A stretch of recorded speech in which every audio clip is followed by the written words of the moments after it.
महाकौशल और विंध्य की जनता ने जिसे आशीर्वाद दिया वही सत्ता का खेवैया होता है। वहाँ पर 68 सीटें आती हैं।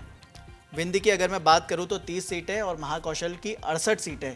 वहाँ पर भी मुझे जो बीजेपी के लिए मुश्किलों भरी सीट थी वहाँ पर भी पूरा भगवा नजर आया। जो आपकी स्क्रीन पर राइट साइड में देख रहे होंगे वो विंध्य और महाकौशल का एरिया है, रीवा और उसके आसपास का पूरा इलाका। वहाँ के वोटरों में क्या बदलाव नजर आया कि कांग्रेस को छोड़कर वो बीजेपी के साथ हो लिए? मुझे लगता है कि एक जो भारतीय जनता पार्टी की जो स्ट्रैटेजी जो थी जिसका असर आपको न सिर्फ महाकौशल में, आपको मालवा निमाड़ में भी दिखा है, आपको ग्वालियर चंबल में भी दिखा है और महाकौशल में दिखा, तीनों जगहों पे।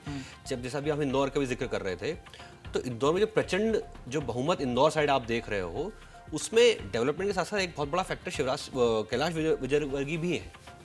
कैलाश जी का चुनाव में उतरना ये संकेत देता है कि वो छत्रप नेता हैं।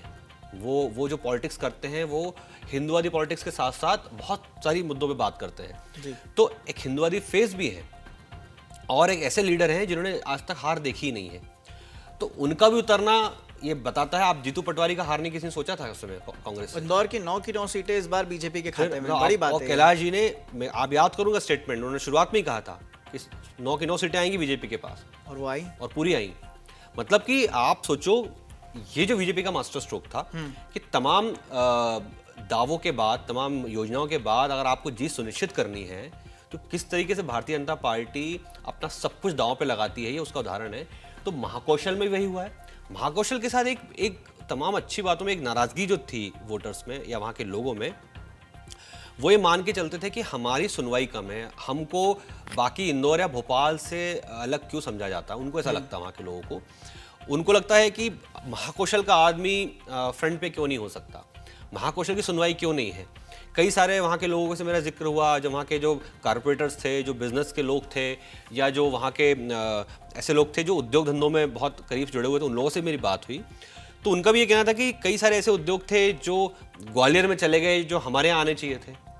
कई सारे इशू ऐसे कि ये चीज़ जबलपुर को क्यों नहीं दी जाती। जबलपुर जबकि हर चीज़ में सक्षम है, हाई कोर्ट वहाँ पर है, वहाँ पे आपकी यूनिवर्सिटी वहाँ पर है और तमाम वो चीज़ें। मतलब आप पुराना शहर है जबलपुर और अंग्रेजों के समय से लेकर आज तक उसकी एक बहुत बड़ी भूमिका रही है हर चीज़ में। संस्कारधानी बनने के दौर में भी था जबलपुर। संस्कारधानी कहा जाता है। आपको याद होगा ईश्वरदास रोहाणी जो हमारे पूर्व विधानसभा अध्यक्ष थे भारतीय जनता पार्टी के, वो वहाँ से हैं। अभी भी आप अगर जबलपुर की बात करोगे तो चाहे वो भारतीय जनता पार्टी के राष्ट्रीय जेपी नड्डा हो, उनकी ससुराल जो है जबलपुर से है। अभी बीजेपी के जो प्रदेश अध्यक्ष है मध्य प्रदेश के, क्या नाम उनका, वीडी शर्मा, उनका भी वहाँ से जुड़ा हुआ है। ऐसे तमाम बड़े लोग हैं। तो उसके बाद उनकी डिमांड बस यही थी कि हमको किसी तरीके से हमें मौका दिया जाए। तो शायद प्रहलाद पटेल को जो वहाँ से चुनाव लड़वाया, वो एक बहुत बड़ा मास्टर स्ट्रोक साबित हुआ। उससे वहाँ के लोगों में विश्वास पैदा हुआ। देखो, विरोध शिवराज का वहाँ वैसा कभी नहीं था, या बीजेपी का विरोध कहीं नहीं था। लोग बदलाव चाहते थे ताकि उनको लगे उनके बीच का आदमी आगे जाए। तो प्रहलाद पटेल को जब वहां से चुनाव पे उतारा तो लोगों को ये विश्वास पैदा हुआ शायद ये व्यक्ति अब हमारे यहाँ का प्रतिनिधित्व करेगा और हो सकता है कल को एक बड़े चेहरे के रूप में नजर आए। जैसे चर्चाएं भी हैं कि कल को मान लो बदलाव होता है मध्य प्रदेश में, तो हो सकता है प्रहलाद पटेल पहली पसंद हो प्रदेश के मुखिया के रूप में। तो वो अलग बात है, लेकिन वो भी एक बहुत बड़ा फैक्टर रहा वहां पर जीत सुनिश्चित करने के लिए।